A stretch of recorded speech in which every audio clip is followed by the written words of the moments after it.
siang, rekan-rekan. Yang saya hormati Bapak Kapolres Bantul, saya hormati juga Kasat Reskrim Polres Bantul, dan tentunya yang saya banggakan rekan-rekan media wilayah Bantul yang telah hadir di sini.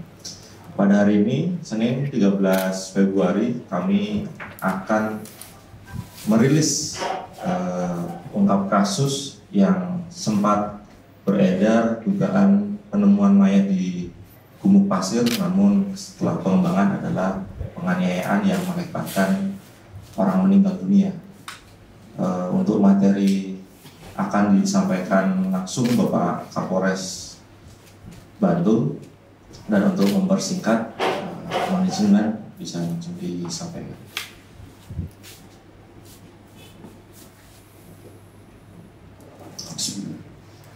Ya, Assalamualaikum warahmatullahi wabarakatuh. Selamat siang, salam sejahtera bagi kita semua. Salam, Om Swastiastu, Namo Buddhaya, salam kebajikan. Yang saya hormati Kasat Reskrim, Kasih Humas, dan tentunya rekan-rekan media yang sudah hadir di sini. Terima kasih atas kehadirannya. Pada siang hari ini, kami dari Polres Bantul akan memberikan informasi terkait kasus pembunuhan yang terjadi pada tanggal 10 Februari, di mana kasus ini awalnya diketahui adalah penemuan mayat. Penemuan mayat karena memang ada yang mengantarkan, ada yang menemukan mayatnya di Gumuk Pasir, kemudian diantarkan ke rumah sakit Rahma Husada, sehingga awalnya kita duga penemuan mayat, tapi setelah pengembangan diketahui ini adalah pembunuhan. Baik, akan kami sampaikan kronologis lengkapnya sebagai berikut, yakni pada hari Jumat tanggal 10 Februari 2023, anggota kami, dalam hal ini Polsek Kretek, mendapat informasi dari pihak rumah sakit Rahma Husada bahwa adanya mayat yang ditemukan di Gumuk Pasir sekitar jam 4.00 WIB yang diantarkan oleh beberapa orang.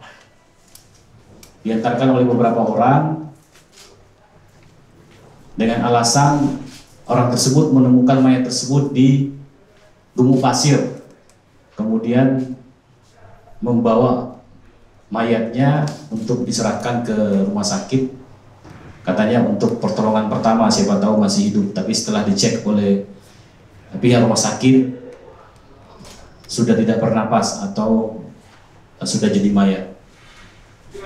Dari pihak rumah sakit akhirnya menginformasikan ke Polsek, dan Polsek langsung mendatangi TKP.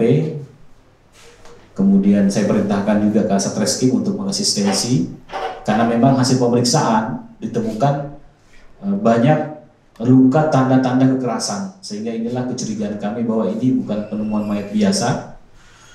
Pasti ada sesuatu yang terjadi sehingga terjadi luka-luka yang ada di sekujur tubuh, khususnya di bagian kepala, ya, punggung, leher juga korban. Dari sinilah kami memulai melakukan penyelidikan. Kami tentunya memfokuskan siapa yang pertama mengantar mayatnya. Ya, para yang mengantar mayat ini ada 6 orang lebih, keterangan dari pihak rumah sakit, dan mereka tidak melaporkan ke polisi. Disinilah kecurigaan kami berawal. Biasanya kan kalau seperti itu, setelah dari rumah sakit nanti akan ke kantor polisi. Dia cuma ke rumah sakit, itu pun hanya meninggalkan nomor kontak, dan dengan nama juga ada nama, inisial, itu pun namanya dipalsukan ternyata. Sehingga kami lakukan penyelidikan, kami panggil kembali, kami cari orang-orang tersebut, dan memang betul faktanya bahwa mayat ini adalah korban pembunuhan, dan pelakunya adalah orang-orang yang mengantar ke rumah sakit. Jadi Inilah pelaku-pelakunya, ada 6 ya. 6 inilah yang juga ikut mengantar ke rumah sakit dengan alasan penemuan mayat untuk diberikan pertolongan. Padahal dari kejadian mereka sebenarnya yang melakukan pengeroyokan sehingga menyebabkan matinya korban. Jadi berawal dari tanggal 9 Februari mereka berjanjian dengan korban di wilayah Kota Gede, dijemput, kemudian di atas mobil, itu sekitar jam 22.00, jam tanggal 9, dijemput, pas di mobil langsung dipukuli bersama-sama. Jadi ke-6 pelaku ini memukuli korban di dalam mobil selama dalam perjalanan, kemudian mampir ke salah satu rumah tersangka di wilayah Kasihan ya. Kembali dipukuli juga di situ, ada yang menendang, ada yang memukul, memang nggak pakai alat tapi menggunakan tangan kosong. Karena di wilayah Kasihan ada yang melihat, karena dipukuli di rumah, akhirnya mereka berpindah ke rumah tersangka lain di wilayah Jetis. Di wilayah Jetis, disinilah dari hasil interogasi bahwa disinilah korban hilang kesadaran ataupun tidak bernyawa, sehingga mereka kaget dan akhirnya muncul skenario bahwa mayat ini dibawa ke gubuk di gumuk pasir dengan seolah-olah ini penemuan mayat. Jadi mereka merancang skenario ini penemuan mayat, dan betul mereka bawa ke rumah sakit Rahma Husada dan menyampaikan menemukan mayat, mungkin masih hidup Pak, tolong diberikan pertolongan pertama.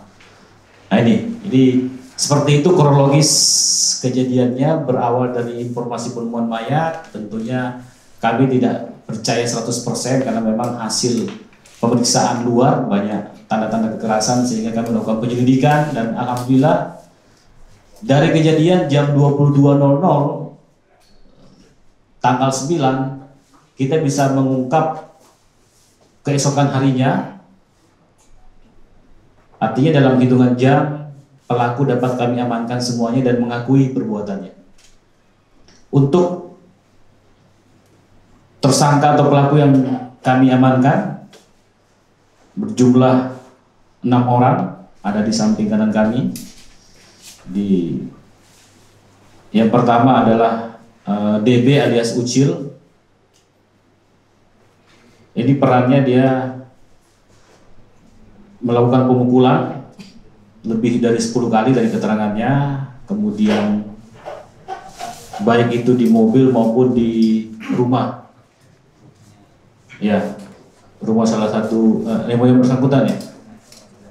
Dan inilah motifnya dari saudara DB ini, karena korban punya hutang kalau tidak salah 12 jutaan, namun ditagih korban tidak mengindahkan, bahkan memblok nomornya saudara DB, sehingga sakit hati dan mengajak korban janjian kemudian dijemput. Nah, disitulah terjadi pengeroyokan sampai meninggal.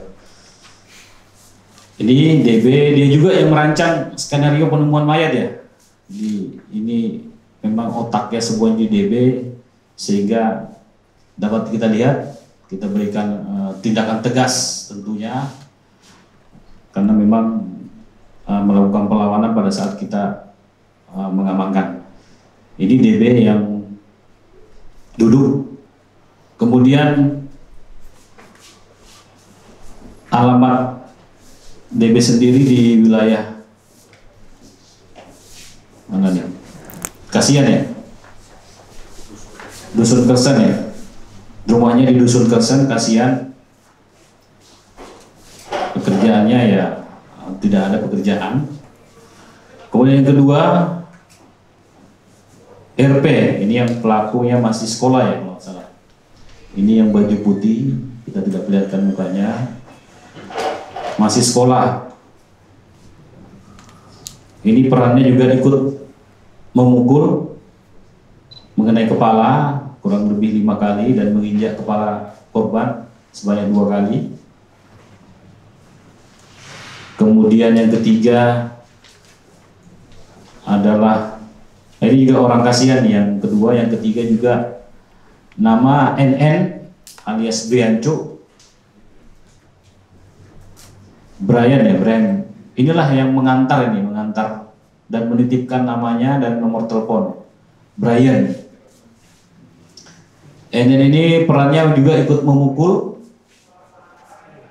lebih dari 10 kali dan menendang juga lebih dari 5 kali, baik di perjalanan maupun di rumah salah satu tersangka. Kemudian yang keempat, JW alias apa? Si Jack. Ini nama-nama aliasnya. Jack ya. Ini perannya sama melakukan pemukulan dan menendang pada saat di pekarangan rumah DB.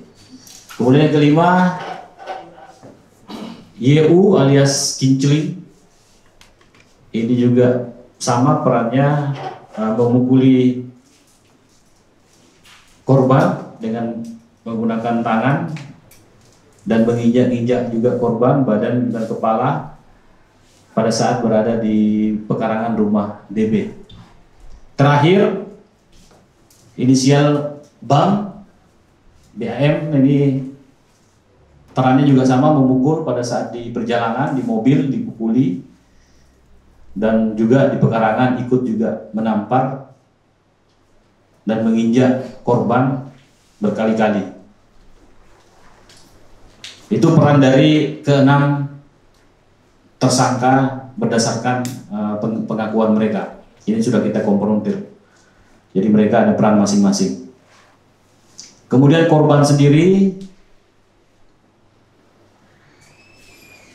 almarhum Hatta Rosid Ardianto, ini domisilinya di Banguntapan, pekerjaan buruh harian lepas, umur 23 tahun. Jadi mereka kenal, antara korban dengan para pelaku ini kenal.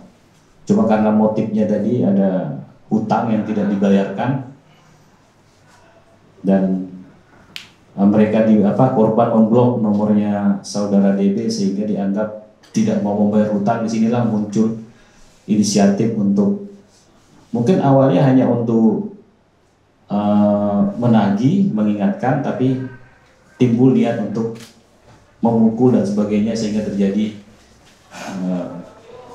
korban meninggal dunia pada saat berada di rumah salah satu tersangka.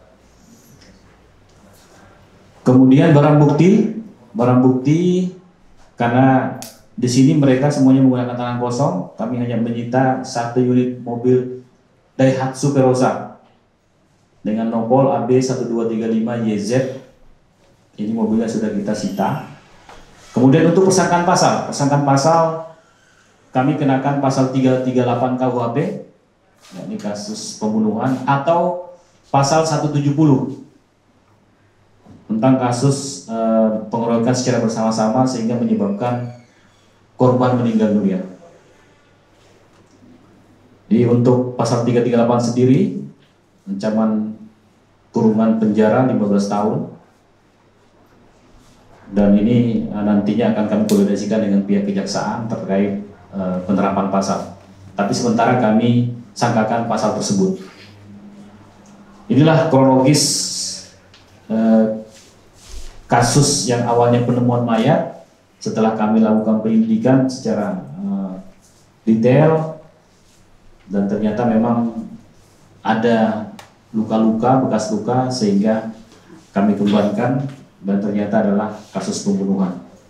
Dan bisa dapat kami segera ungkap dalam hitungan jam, dapat mengamankan ke-6 pelaku.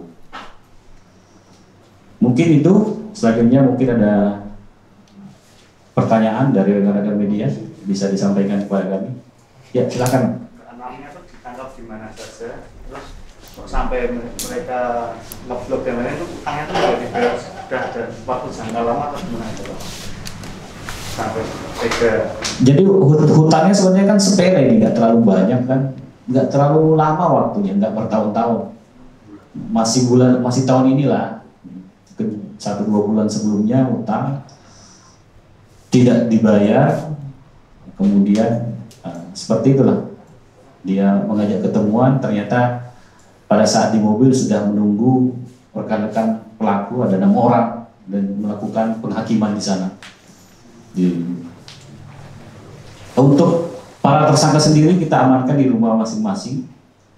Jadi berawal dari ada yang menitipkan nomor telepon ya, nah, itu kita panggil, kita datangi, dan dari situlah berkembang bahwa benar mereka yang melakukan pembunuhan tersebut, tapi menskenariokan kalau itu pembunuhan mayat.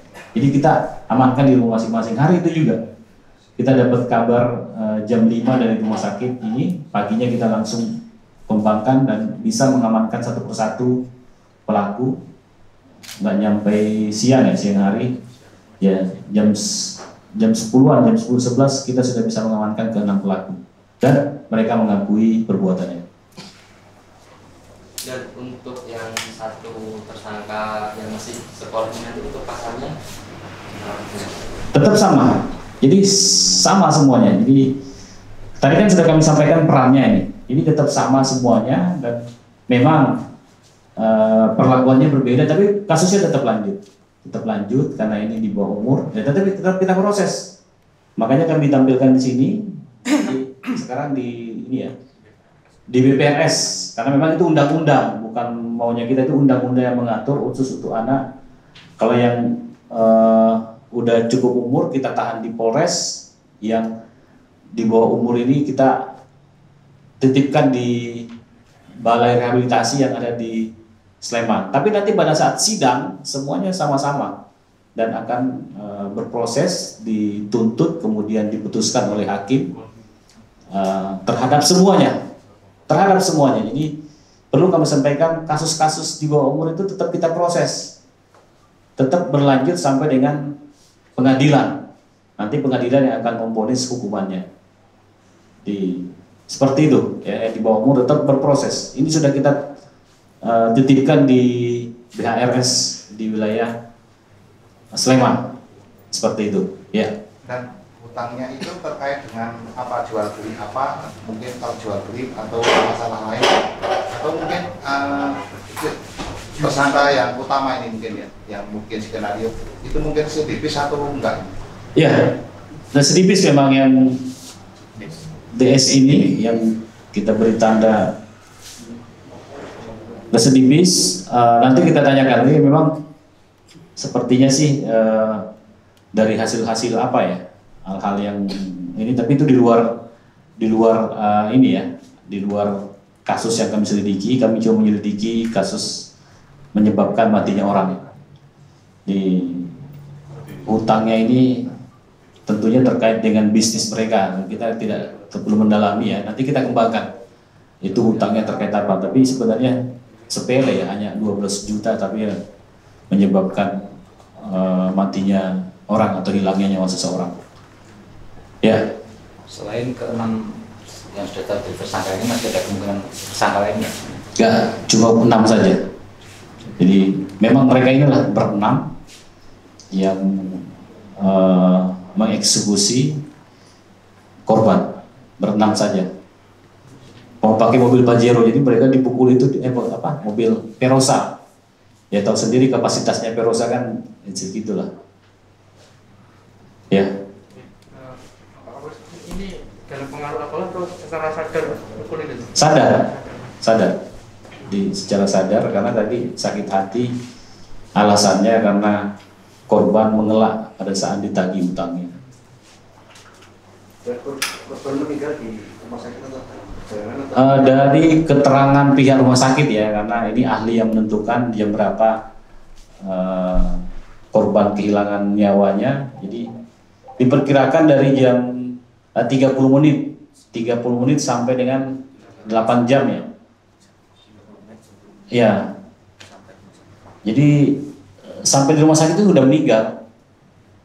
Jadi bisa kemungkinan dalam perjalanan atau masih di rumah salah satu tersangka ya.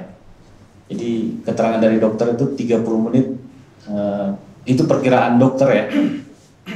Artinya bahwa korban sudah meninggal pada saat di rumah sakit.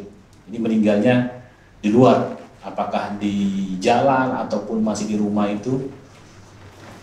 Tadi kan kita hasil kronologisnya kan pada saat di rumah kedua karena tidak bernyawa atau mungkin tidak bergerak lagi, akhirnya mereka panik terus buat skenario.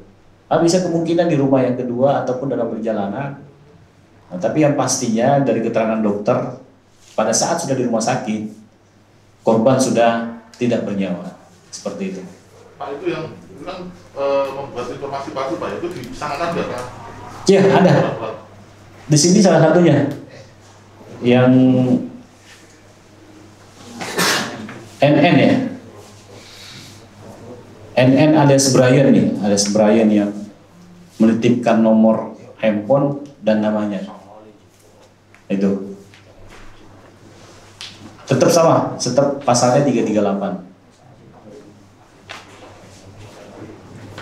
Ya, di terakhir tentunya himbauan kami pada masyarakat tentunya, dari kasus ini kan sebenarnya sepele, hanya karena hutangnya cuma 12 juta, kemudian para pelaku inisiatif untuk menghakimi, memukul, menganiaya sehingga korban meninggal dunia. Kan ini sudah di luar naluri kemanusiaan, sehingga kami menghimbau masyarakat untuk tentunya jangan mengedepankan pola-pola kekerasan dalam menyelesaikan suatu masalah, apalagi kalau sudah menyangkut nyawa. Kita lihat alangkah murahnya nyawa seorang manusia, hanya dinilai 12 juta. Ini tentunya miris kita mendengarnya. Oleh karena itu kami mohon kepada warga masyarakat, apalagi ini kan Yogyakarta kan istimewa, kelakuan-kelakuan seperti ini mohon tidak dilakukan lagi. Ini cukup yang kesekian yang terakhir kalinya. Kita mengharapkan mari kita memanusiakan manusia, memanusiakan manusia, bahwa yang punya hak untuk mencabut nyawa seseorang itu ya hanya Tuhan melalui malaikat maut, bukan kita. Setiap masalah itu pasti ada solusinya, yang penting ada komunikasi dan sebagainya. Itu himbauan kami agar tidak terulang lagi kasus seperti ini. Saya kira ini, terima kasih. Assalamualaikum warahmatullahi wabarakatuh. Videonya nggak bisa kita angkat nih. Ini DB.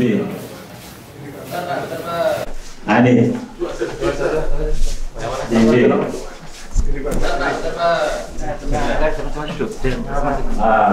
Ini. Yang punya hutang Mas DB ya? Ya. Berapa hutangnya tadi? 12,5. Oh, 12,5. Hutang apa? Terkait apa? Pinjam uang. Oh, pinjam uang. Uang bisnis lah ya? Nggak tahu buat apa. Oh. Lewatan saya. Oh, dia pinjam terus nggak mau bayar? Ya. Kapan pinjamnya tuh? 18 Desember. Oh, Desember, berarti baru 2 bulan lah ya? Ya sanggup, katanya sanggup lunasi tanggal 7 Februari. Oh gitu, tapi ternyata nggak dibayar-bayar. Sempat di blok juga namanya ternyata. Itu yang menyebabkan sakit hati. Terus mengajak yang 5 orang ini. Oh, emang 5 orang ini kok mau aja diajak? Apa kapasitasnya? Waktu saya ke rumahnya saya ngajak teman saya ini buat saksi.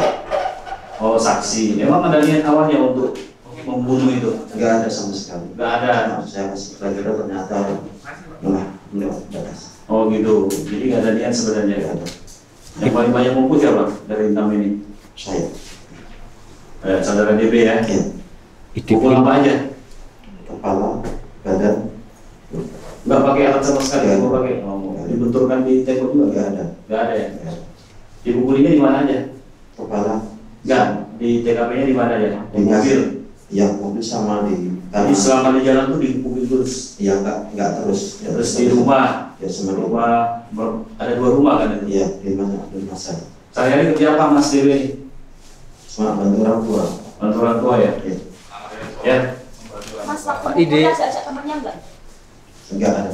Ya, enggak ada. Temennya ikut-ikutan sendiri. Siapa yang mau awalin mukul? Saya. Itu. Iya. Pak Ibu saya lainnya ikut-ikutan. Ada nyuruh nggak? Ada pukul juga nggak? Nggak. Spontan. Spontan. Ya spontan.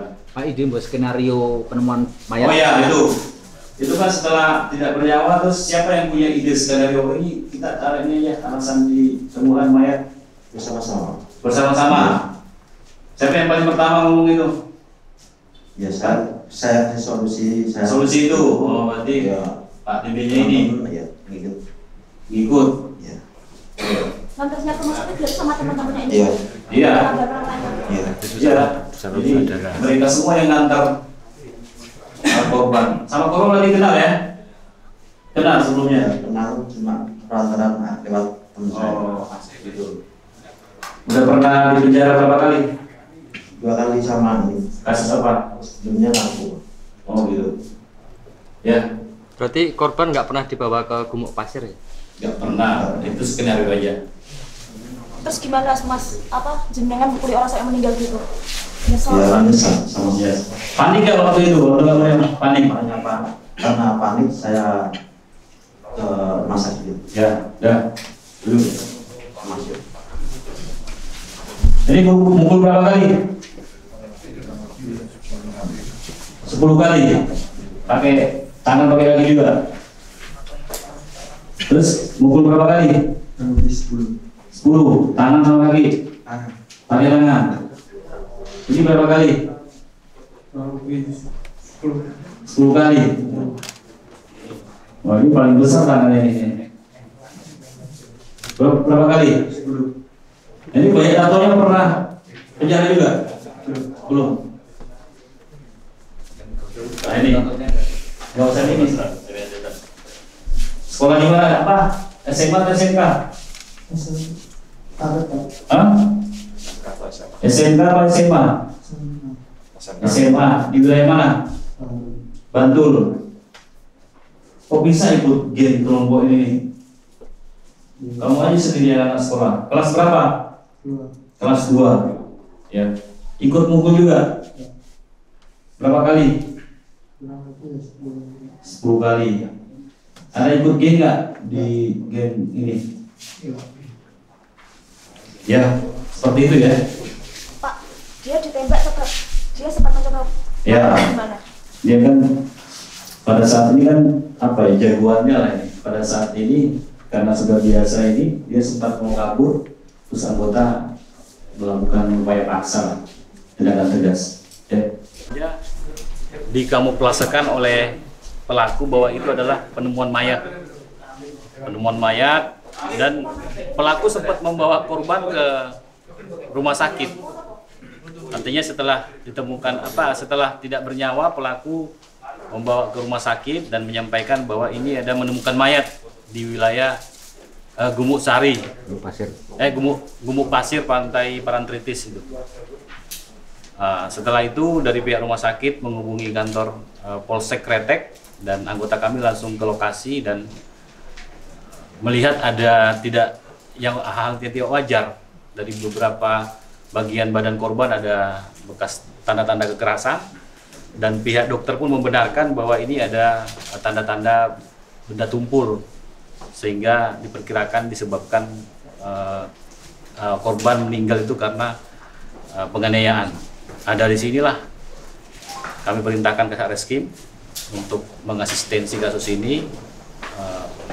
Kami lakukan pemeriksaan terhadap orang-orang inilah yang pertama mengantarkan menemukan.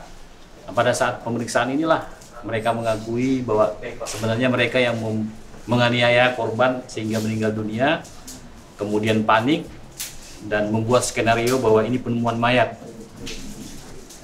Cuman dari Ini bisa kita pastikan setelah kita periksa semua dan langsung mengakui. Jadi kami dapat informasi jam 5 ya, sebelum jam 11 itu kita sudah mengamankan ke 6 pelaku. Motifnya ya karena hutang piutang. Jadi korban punya hutang tidak dibayar sehingga mengakibatkan saudara DB ini yang diutangi sebenarnya ingin memberi pelajaran, menjemput, mengajak ketemuan, kemudian dibawa ke mobil, di mobil udah mulai dianiaya, pindah lagi ke rumahnya yang bersangkutan, pindah lagi ke rumah lagi satunya karena di rumah yang bersangkutan agak ramai, ada yang melihat sehingga pindah lagi ke rumah salah satu tersangka juga di wilayah Jetis. Nah, disitulah kemungkinan korban menghembuskan napas yang terakhir, kemudian mereka panik dan dibawa ke rumah sakit. Sempat mendapatkan siksaan juga ya di rumah? Ya, sempat mendapatkan. Sempat. Jadi di 3 tempat itu mereka menganiaya korban. Mulai di dalam mobil pada saat perjalanan, kemudian di rumah, di wilayah Kasihan, terus pindah lagi di rumah wilayah Jetis. Pasalnya apa itu? Kita sangkakan pertama pasal 338 pembunuhan, ancamannya tadi 15 tahun penjara ya. Kemudian juga ada pasal 170, jadi secara bersama-sama melakukan penganiayaan yang mengakibatkan matinya korban. Ya.